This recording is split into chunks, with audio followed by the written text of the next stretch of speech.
Tinrir Jérusalem, les échos du Mellah parlent d'une communauté qui a disparu, de juifs absents, que j'ai retrouvés 50 ans après. Moi, je n'ai pas connu cette présence juive, les derniers juifs sont partis en 1964, je suis né en 77. Mais ce sont mes grands-parents en fait qui m'ont révélé l'existence de cette communauté juive qui vivait au Maroc, mais notamment à Tinrir, dans ma ville natale, pendant plus de 3000 ans. Et en quelques années, ils ont tous quitté le Maroc pour Israël, enfin essentiellement pour Israël. Et quand mon grand-père m'a révélé cette histoire-là, j'avais 16 ans. Pour moi, le mot juif était associé à la Shoah. Je pensais qu'il n'y avait que des juifs en Europe. Et tout d'un coup, j'apprenais l'existence d'un autre qui n'existait plus et qui n'était plus là et que j'avais envie de retrouver.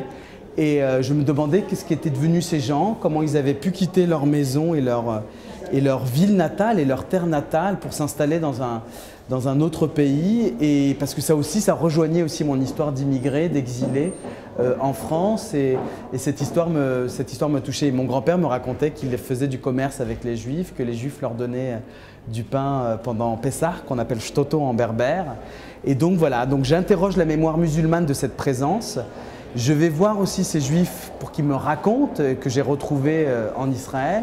Et surtout, j'ai retrouvé des alter-ego juifs, moi je suis de culture musulmane, qui sont aussi dans la même recherche et dans la même dynamique que moi, c'est-à-dire de savoir qu'est-ce qui est arrivé à leurs parents, pourquoi leurs parents ont quitté le Maroc. Mais pour eux, cette recherche, elle est importante dans la mesure où, pour eux, c'est aussi une manière d'affirmer leur place dans la société israélienne.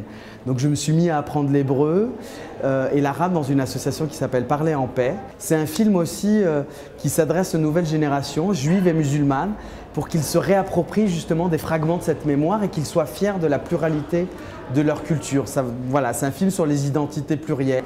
Et en ces temps justement de repli communautaire, de haine véhiculée par les extrémistes de tous les côtés, moi j'avais envie de donner à voir et à entendre justement une histoire où des musulmans et des juifs avaient des territoires en commun, partagent encore des territoires en commun à travers une certaine culture, à travers des chants et à travers une mémoire commune.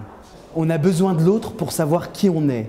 Et moi, j'ai eu besoin de passer par la figure juive, par la figure qui était une étrangeté pour moi, mais ça a rejoint aussi mes questionnements identitaires, c'est-à-dire que quand j'étais adolescent et enfant, je n'étais ni complètement marocain, ni complètement français, et que par l'étude et par la connaissance et par la rencontre avec cet autre différent, qui était la figure juive pour moi, je me suis aussi réapproprié ma propre histoire. Et j'ai toujours su qu'une partie de mon histoire, notamment marocaine, se trouvait aussi en terre d'Israël, en terre de Palestine. Et c'est pour ça que j'ai fait cette démarche d'aller là-bas.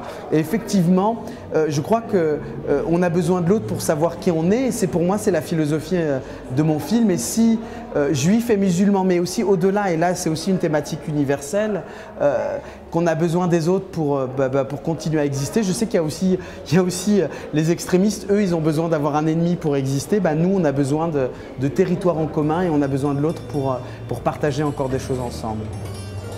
Merci Kamal. Merci.